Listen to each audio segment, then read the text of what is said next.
When most people hear the words death doula, they pause. Some will lean in with curiosity and others will change the subject or look at me like I'm the Grim Reaper. And I can understand that reaction because for so long, death has been something hidden, something clinical, it's managed behind closed doors, and we just don't talk about it. So as death doulas, we're part of a movement that is bringing it back to the center of care, back into the home, back into the heart, and back with honest conversation. So in this video, I want to share with you what we actually do, practically, emotionally, spiritually, when we walk beside someone who's dying. And as you listen, maybe imagine being in that space yourself, sitting at a bedside, holding a hand, and realizing that love doesn't end when the breath does. And that's the world that we enter. But long before the final breath, grief begins to move through the room. We see it in the spouse who can't sit still. We see it in the daughter who just keeps asking questions. And we see it in the person who suddenly wants to talk about their childhood or faith, or maybe they don't have anything to say at all. Our role as a death doula is to be the calm to witness all of it. We don't fix the pain, we companion it. And sometimes that looks like sitting quietly while someone names their fears. Sometimes it's steady breathing, a warm hand, or simply saying, it's okay to feel this. Imagine being that person, maybe the loved one, who is frightened or exhausted, and noticing someone beside you who isn't trying to change the moment. They're just holding space so that you can breathe again. That is the heart of emotional support. Death it's mysterious for many families. And we need an interpreter, and that's what we become. We become interpreters for what's unfolding. Alongside the hospice staff and the nurses, we explain what the body is doing, the changes in appetite, the mottling skin, the altered breathing rhythms. We help families understand that these are signs that the body is tapping into its own deep intelligence. And it's not necessarily a sign of distress. We translate the medical language into human language. And we remind people that decline can be gentle and that comfort care has many forms. And if you can imagine being that family member watching someone that you love change hour by hour, and then someone calmly says, "This is a natural stage. The body is letting go in its own wise way." And fear softens. And that's what our clarity offers. Now, during end-of-life transitions, families often forget that they still have choices.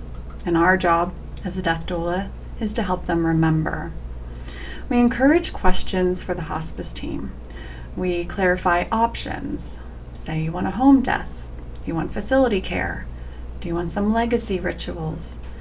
And we help the dying person voice their boundaries and desires and advocate for them. And advocacy is not about pushing an agenda. It's about widening the space for autonomy, because sometimes that means stepping back when the family chooses differently than we would, because it's not about us. It's about honoring their path. And for a moment, just imagine when everything felt like it's out of control, but you had someone that reminded you that you still had a say. That tiny bit of empowerment changes your whole atmosphere and your whole outlook. And when we're in the last stages of this life and we're transitioning to the next, whatever may come, having that advocacy of someone saying, "I hear what you say. I'm going to make sure that you get what you want," means the world. So when we talk about a sacred space, people picture rituals and incense, And yes, sometimes it's like that, but oftentimes a sacred space looks like small, ordinary things done with intention. We might light a candle. Maybe it's their favorite candle. Or we play their favorite music. Or we lower the lights. Or we simply just bring our grounded energy into the room. We notice, as a death doula, we notice when silence is needed more than words. And we hold that energy steady so that everyone else can feel safe enough to soften as well. Depending on the type of death doula that you choose or run into, sometimes we might lead a prayer or read poetry. Other times we might just breathe with the family. Oftentimes there's a lot of chaos happening. There's phones buzzing, there's voices trembling, Aunt Susie is trying to cook a full course meal while the caregiver is trying to give medicine, and all these things are happening because we feel so out of control. But within minutes, if allowed, the energy shifts from chaotic to calm because someone quietly enters the space. And oftentimes there's nothing really that we need to do but just be. And that's what we do. Our presence is our medicine. And as the inevitable death approaches, reflections arise naturally. People start asking, did I live well? Will they remember me?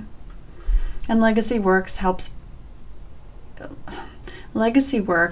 brings us peace to those questions.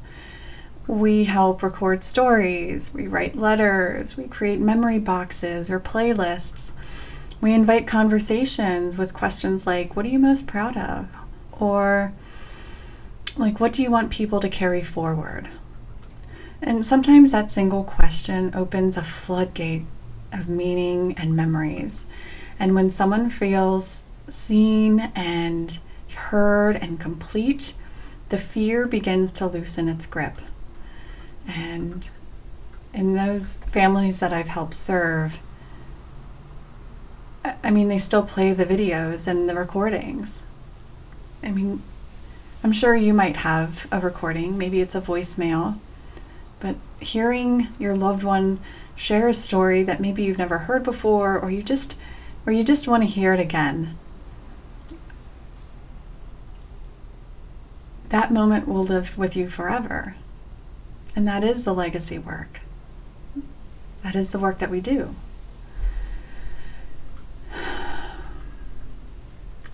And when the final breath comes, our presence as death doulas doesn't end there. It deepens. We sit with families for the first few still moments. We remind them that there's no need to rush. We might, if invited, help guide in gentle body care. Maybe it's brushing their hair one last time, dressing them in clothes that they would want. Maybe it's anointing oil or saging if that's something that they want to do. Or just simply creating a quiet, safe space before anyone makes a call, because as soon as you make that call, the chaos starts again, and then you're met with more questions and decisions. When we sit in that moment, we allow that moment to really sink in, that they are no longer here. And I know it's hard. I know it's disorienting. And I know it feels impossible. And it's okay to feel all of those things. When we make the next call, we help bring the practical steps and preparedness, like contacting hospice to, determine time of death. The funeral homes, figuring out what's the best funeral home to allow our loved one to go to the next leg of their journey. Figure out transport if that's something that you need. all while keeping the tenderness of the matter at the center. That's the difference that our presence makes. And I've heard many, many stories of families who've experienced this particular part of the death and dying journey that can be really traumatic, especially if this is the first time that you've ever experienced something like this. It can be very, very traumatic. So through all of this, there's one truth that anchors everything that we do. We walk beside. We never walk in front of. We are companions, but we're not saviors. We don't lead the show, and we don't hold all the answers. What we do is hold space for what's unfolding.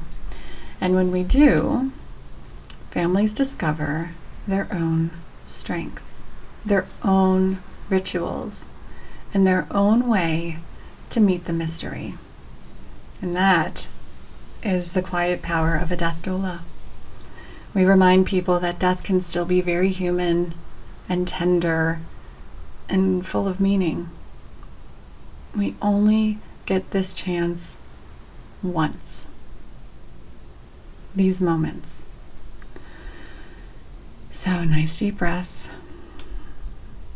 If you've been feeling called towards this kind of work, or maybe it's a feeling of remembrance, like you already know how to sit with endings and honor life itself, that's this work. So if you'd like to learn more about becoming a death doula or would like some guidance as you step onto this path, you'll find resources and training programs linked below. And if this conversation touched something in you, maybe subscribe, share it, and help us bring death literacy and compassion back into culture and everyday life. So that's all for this one. Take real good care of yourself. I'm sending you lots of love. Bye.